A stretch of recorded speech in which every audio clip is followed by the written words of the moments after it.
Nah, ini syarat-syarat media tanam anggrek itu pertama dia harus mampu mengikat air, artinya dia tidak apa ya, kita siram langsung kering. Jadi dia harus punya kemampuan untuk mengikat air. Terus kedua, tidak juga boleh becek, artinya becek itu apa ya? Ngecembeng kali ya.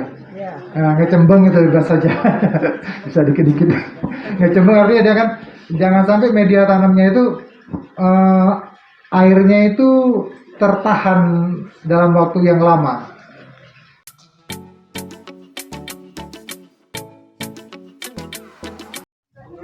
Assalamualaikum teman-teman pecinta anggrek, selamat datang kembali di channel aku Devi Anggini. Terima kasih udah klik video ini dan aku ucapkan selamat datang untuk teman-teman yang baru di channel aku. Jangan lupa subscribe dan nyalakan tombol notifikasinya agar kalian tidak ketinggalan video-video terbaru. Kali ini aku kembali ke Titi Orchids karena aku mau ikut pelatihan budidaya anggrek. Temanya adalah habitat dan media anggrek. Simak videoku sampai selesai. Mudah-mudahan akan ada banyak manfaat yang bisa teman-teman ambil dari videoku kali ini. Selamat menonton. Sebelumnya kami mengucapkan selamat datang dan terima kasih kepada para peserta pelatihan yang sudah berkenan hadir dan mengikuti kegiatan pada acara hari ini. Jadi kalau kita bisa mengenai habitat anggrek, habitat adalah lingkungan fisik tempat makhluk hidup tinggal dan berkembang biak yang mempengaruhi dan dimakan oleh makhluk hidup tersebut. Jadi gini loh Bu, kalau kita umpamanya habitat anggrek itu kan yang tahunya kita kan dari awalnya itu dari hutan ya. Jadi kalau kita mau menanam anggrek yang dari hutan, kita pindah ke kebun kita harus mempunyai pengetahuan sebetulnya di sana tuh hidupnya gimana sih? Apakah dia di tempat yang banyak panasnya ataukah di yang tempat yang teduh, seperti itu yang harus kita tahu. Karena kalau kita nggak tahu biasanya kita ngambil udah beli mahal-mahal sampai rumah mati kayak kira gitu. Jadi untuk itu kita harus tahu apa yang harus kita lakukan dengan anggrek kesayangan kita.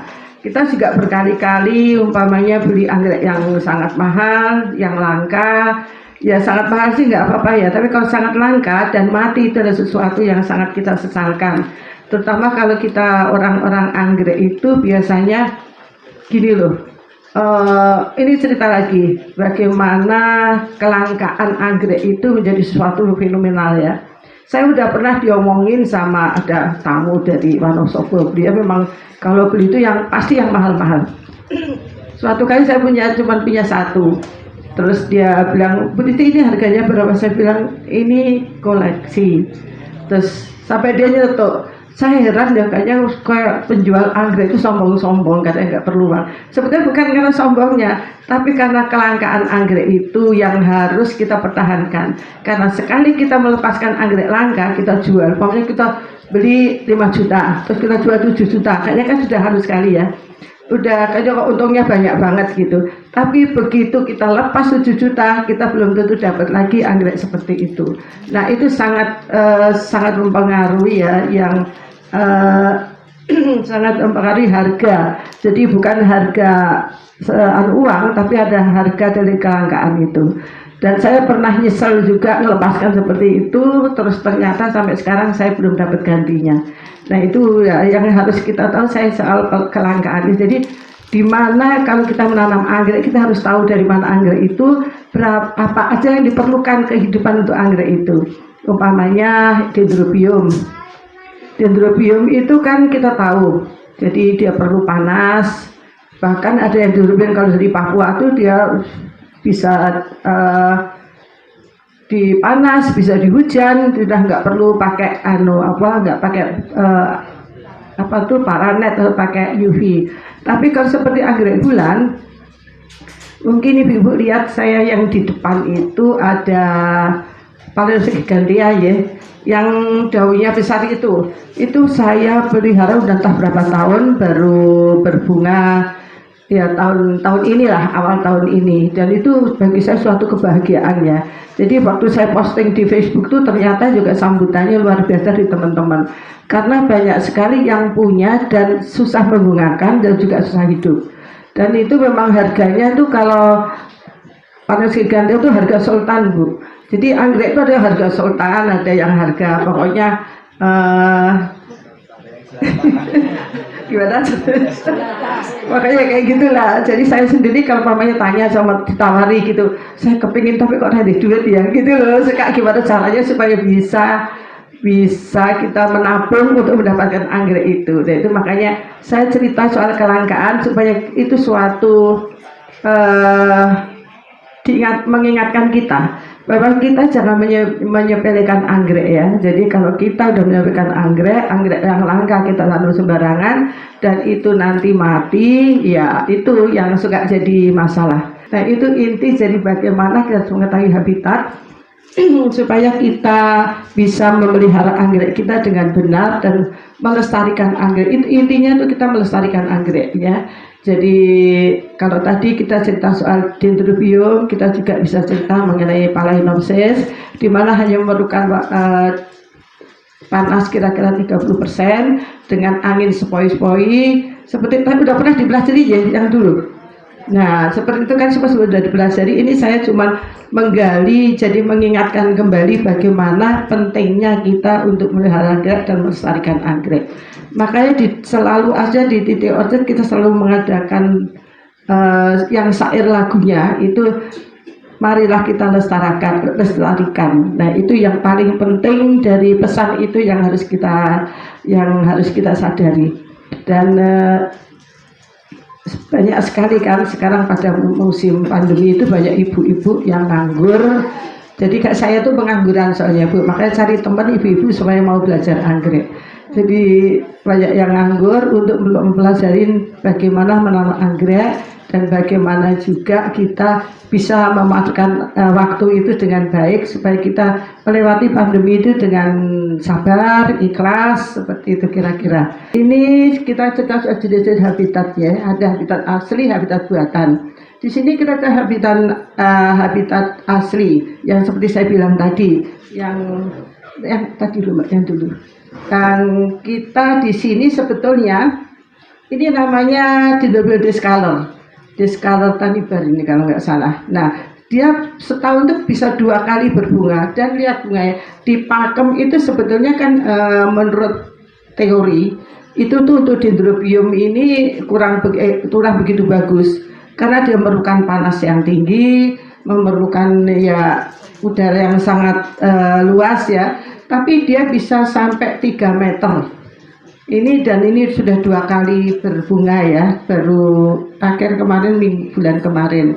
Nah di sini menunjukkan kenapa di pakem bisa berbunga begitu. Karena kita menaruh di dalam habitatnya itu, di mana di atasnya itu ya memang kita kehujanan, kepanasan. Jadi ada yang bilang bahwa di pakem pasti nggak bisa dendrobium.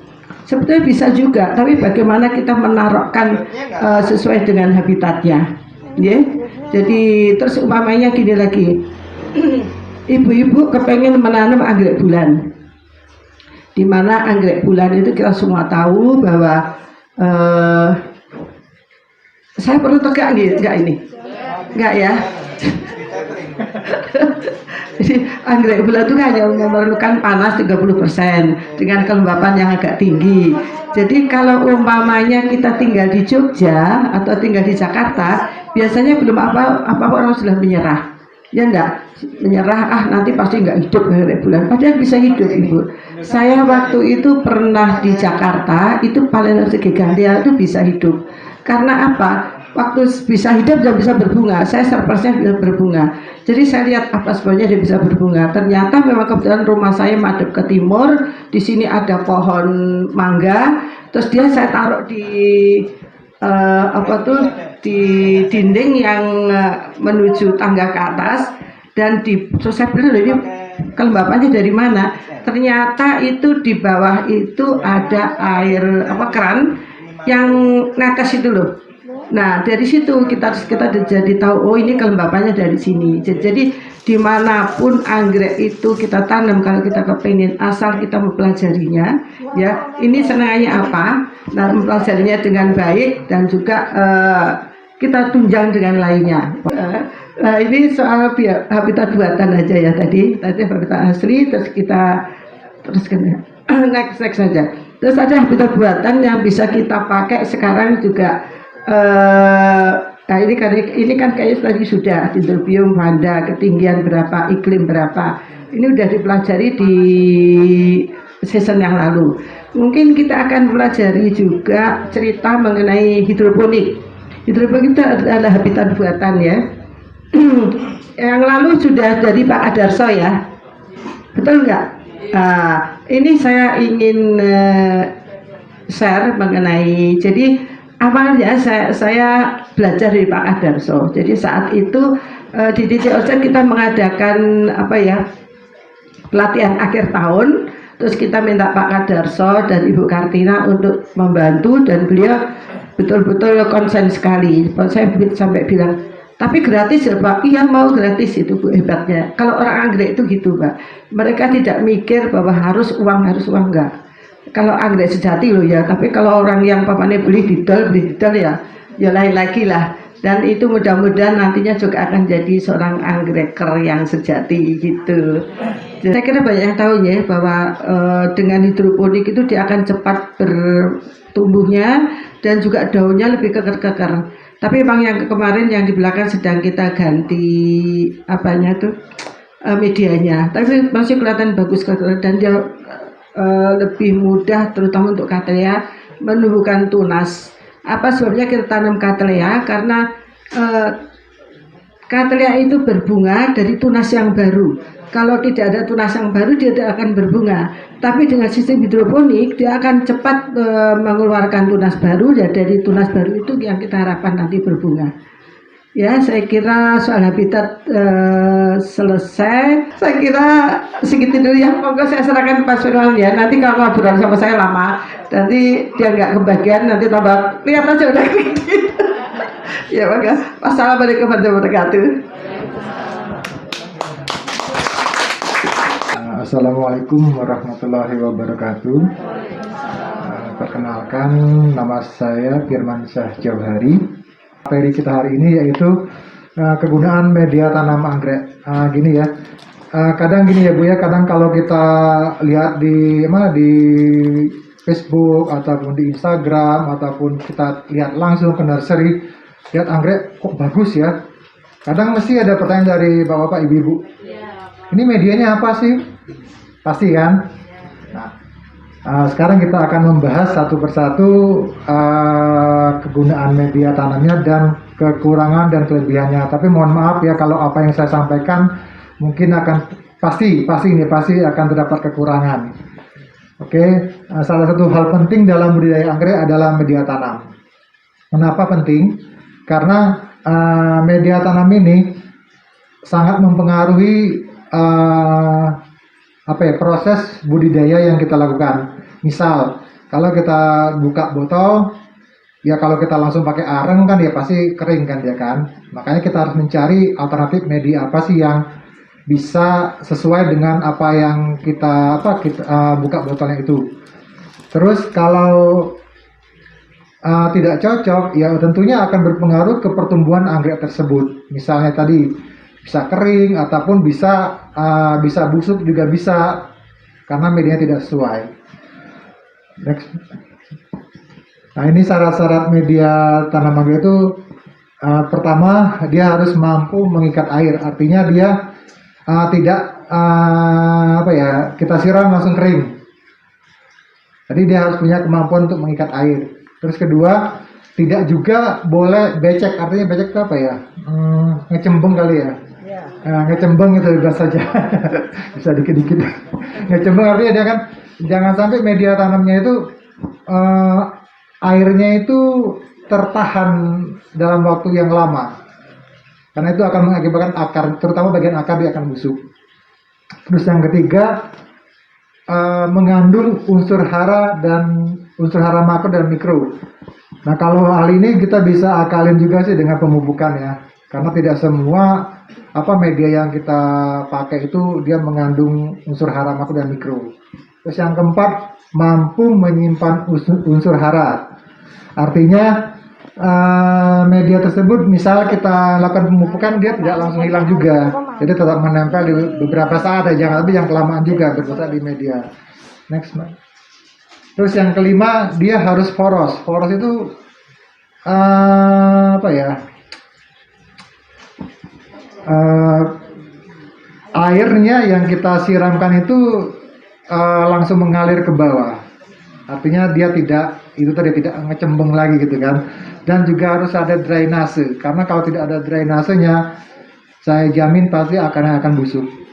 Terus yang keenam, harus ada sirkulasi udara atau aerasi. Makanya kita kalau menanam anggrek, medianya jangan terlalu padat dan menyesuaikan dengan ukuran tanaman yang kita tanam. Terus yang kedelapan, mampu menopang anggrek. Artinya dia gini ya, anggrek itu kan sebenarnya kan epipit ya. Jadi media itu hanya untuk tempat cengkeram akar supaya dia kuat tegak gitu.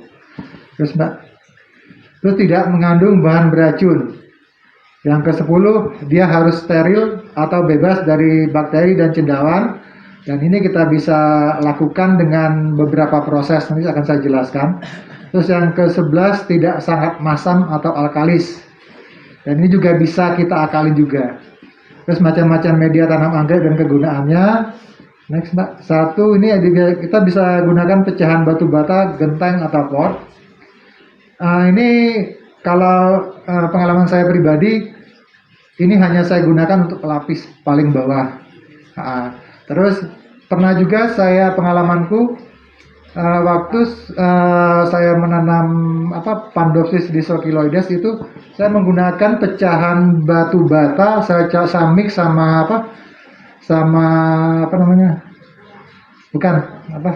pakis cacat.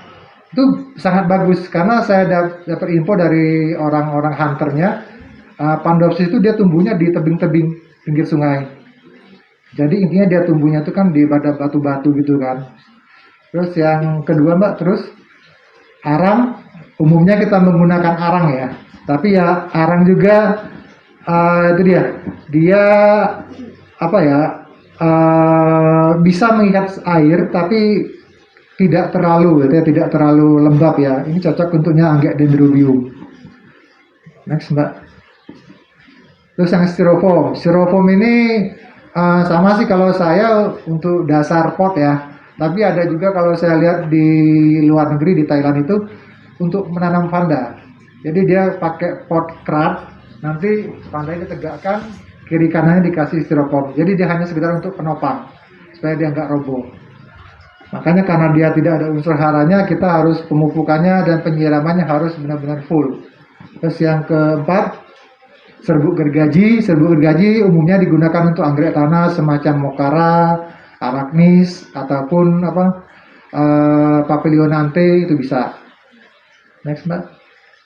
Terus sabut kelapa. Ini juga sabut kelapa sangat media tanam yang sangat-sangat baik. Cuman hati-hati dengan penggunaannya.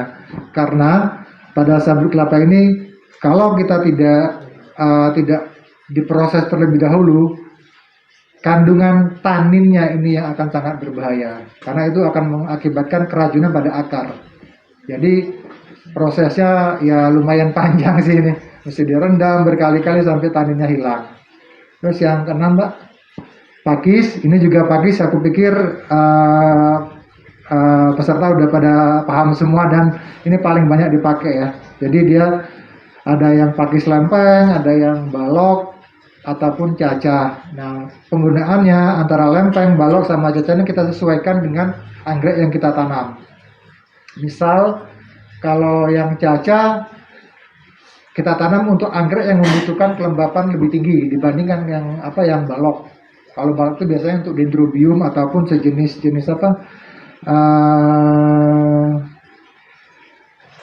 oncidium juga bisa, Miltonia juga bisa. Oke, lanjut, Mbak. Yang ketujuh, kadaka. Ini juga kadaka sangat bagus, terutama untuk media tanam anggrek yang baru buka dari botol.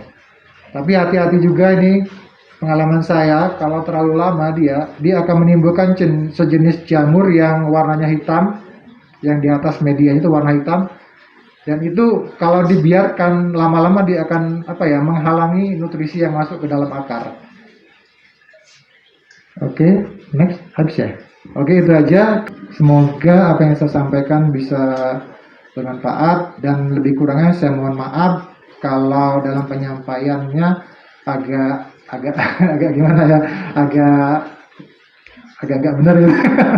Oke, saya akhiri dengan wassalamualaikum warahmatullahi wabarakatuh. Demikian tadi video pelatihan budidaya anggrek tentang habitat dan media tanam. Mudah-mudahan bermanfaat. Jangan lupa like, komen, dan share videoku ini agar bisa dinikmati oleh teman-teman pecinta anggrek di seluruh Nusantara. Selamat berkebun dan wassalamualaikum warahmatullahi wabarakatuh.